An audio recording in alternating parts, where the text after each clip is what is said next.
규칙, 운, 잠이라고 부를 건데 얘네들이 국영수 공부하는 것보다도 훨씬 더 중요하다. 뭐가 그렇게 중요하냐면 먼저 뇌과학적인 지식을 좀 알아야 되는데 편도체와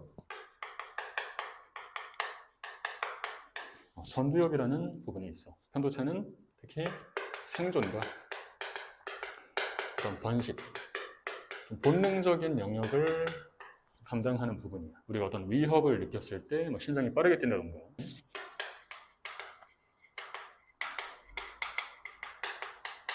공포와 도피 반응을 담당하는 부분이야. 그래서 보통 어떤 두려움 그리고 불안함 이런 감정들과 직접적으로 맞닿아 있는 부분이고 전두엽은 기본적으로 고등적인 사고, 인성, 추론 이런 걸 담당하는 부분이야. 그러니까 공부에 있어서는 학습, 집중, 암기, 인내 그러니까 학습과 관련된 전반적인 부분 전체를 담당하는 부분이지. 근데 문제는 뭐냐면 얘네 둘은 시소관계라는 거야. 편도체가 활성화되면 전두엽은 비활성화되고 반대로 편도체가 비활성화되면 전두엽은 활성화되겠지. 근데 그렇기 때문에 편도체가 활성화된다면 이런 집중, 암기, 인내력이 활성화가 안 되겠지. 그러면 먼저 편도체를 안정화해야 하는데 편도체는 기본적으로 몸과 밀접하게 연관이 되어 있어. 그래서 편도체를 먼저 안정화하면 전두엽의 활성화는 좀 더 자동적으로 따라오게 되어 있다. 그거랑 직접적인 연관을 갖는 게 바로 식사, 운동, 잠 이 세 가지야. 인간은 생화학적인 기계라고 볼 수가 있겠지. 즉 좋은 에너지를 섭취하면 좋은 에너지를 끌어쓸 수 있고 만약에 좋지 못한 에너지가 들어오면 좋지 못한 에너지가 배출되겠지. 요즘 현대 사회는 몸에 좋지 않은 도대체 무엇으로 만들었는지도 알 수 없는 정체불명의 그런 음식들도 많이 존재해. 그래서 무엇보다 일단 몸에 좋지 않은 거를 걸러먹을 수 있는 지식이 훨씬 더 중요하다. 그래서 몸에 좋은 것과 몸에 좋지 않은 거를 기본적으로 분류를 했을 때 몸에 좋지 않은 거는 대부분의 초가공식품이라고 생각하면 돼. 어쩔 수 없이 먹어야 되는 거는 빼고 그 정체를 알 수 없는 것들 딱 봤을 때 원재료의 형체가 남아있지 않은 것들 예를 들어 과자, 칸초, 오징어 땅콩, 썬칩, 웨하스 딱 봤을 때 뭘로 만들어졌는지 알 수가 없지. 그리고 탄산음료, 아이스크림 물론 그 맛이 나기는 하지만 다 인공적인 향이고 감미료고 그것들은 다 어떤 화학 물질 덩어리가 되겠지. 콜라, 사이다, 주스 다 마찬가지야. 설탕 덩어리지. 화학자들이 인위적으로 개발해낸 그런 향이야. 굉장히 매력적으로 만든 거지. 최대한 설탕이 많이 들어있는 음식들을 좀 피했으면 한다. 몸에 좋은 음식은 뭐가 있냐? 보통 슈퍼푸드라고 하는 블루베리, 견과류, 아보카도, 카레, 당황이라고 하죠. 등등등등의 눈으로 봤을 때 우리가 그 원재료가 무엇인지 형체가 남아있는 것들을 위주로 먹는다고 생각하면 돼. 좀 꿀팁을 주자면 한 글자로 된 음식들을 피하면 좋아. 빵, 당, 또 면, 그지? 그런 것들. 그리고 운동. 운동이 이제 정말 가장 중요하다고 생각을 하는데 여기서 말하는 운동은 막 엄청나게 땀 흘릴 정도로 빡센 운동이 아니어도 괜찮아. 그냥 적당한 수준의 유산소 운동. 몸을 움직이는 게 인간의 디폴트이기 때문에 가만히 있지 않고 반드시 몸을 많이 움직여야 한다. 특히 가벼운 수준의 우울증이나 불안증은 기본적으로 가벼운 유산소만으로도 빠르게 호전이 가능해. 물론 심각한 우울증이나 불안증은 당연히 병원에 가서 의사와 상담을 하고 처방을 받아야겠지만 약을 처방을 받더라도 당연히 세로토닌이나 신경 전달 물질을 조절하는 그런 약들이 처방이 되겠지. 하지만 동시에 어떤 약이 함께 처방되냐면 심장약이 함께 처방이 돼.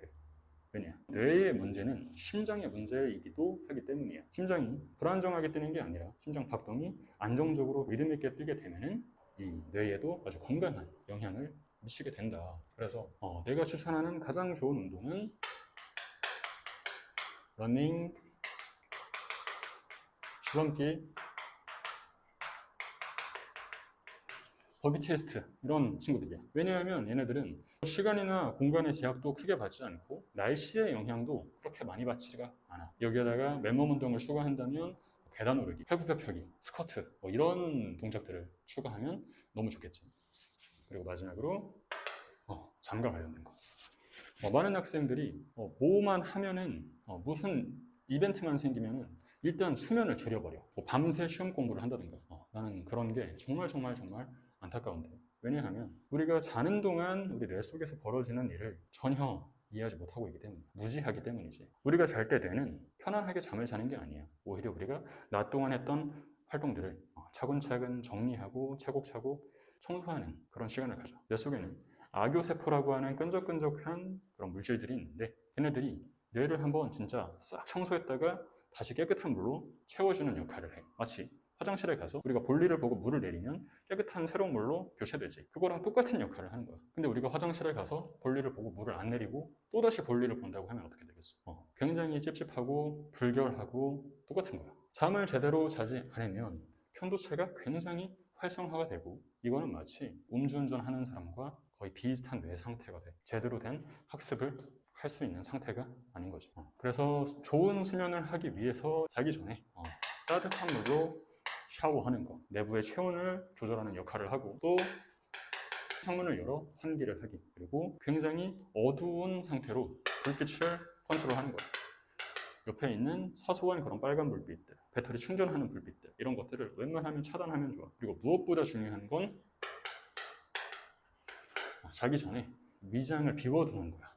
우리 몸은 소화하는데 가장 큰 에너지를 사용하기 때문에 자기 직전에는 반드시 무엇을 먹지 않는 게 좋은 수면을 위해서 가장 중요한 일이지. 물론 이런 것들 말고도 더 할 수 있는 것들은 명상이라던가 찬물 샤워 같은 것들이 있는데 안 할 거잖아. 안 할 거잖아. 그러니까 가장 중요하게 우리 생활에서 언제나 쉽게 할 수 있는 게 식사하는 거. 내 입에 뭐가 들어가는지는 내가 선택할 수가 있지. 그리고 운동하는 거. 내 몸을 내가 움직이는 건 내가 선택할 수가 있잖아. 그리고 이런 어느 정도의 좋은 환경을 갖추고 내가 몇 시에 잠자리에 들지. 못해도 한 7시간에서 8시간을 확보를 해야 되는데, 물론 우리 교육의 현실상 특히 고3 학생들 같은 경우엔 6시간 수면을 확보하는 것도 쉬운 일은 아니지. 그래서 현실적으로 어렵다고 하더라도 반드시 하루에 10분 정도의 운동, 그리고 평소보다 한 30분 정도 일찍 잠자리에 들기, 그리고 몸에 좋지 않은 설탕이나 초가공식품은 입에 넣지 않기 정도는 얼마든지 실천할 수가 있다고 생각하기 때문에, 이런 것들을 하게 되면 우리의 편도체를 안정화할 수가 있고, 그렇게 되면 전두엽을 활성화해서 이 학습에 굉장히 커다란 도움을 줄 수가 있다. 그래서 나는 국영수보다도 시군잠이 가장 먼저가 돼야 된다고 생각을 해. 알겠지?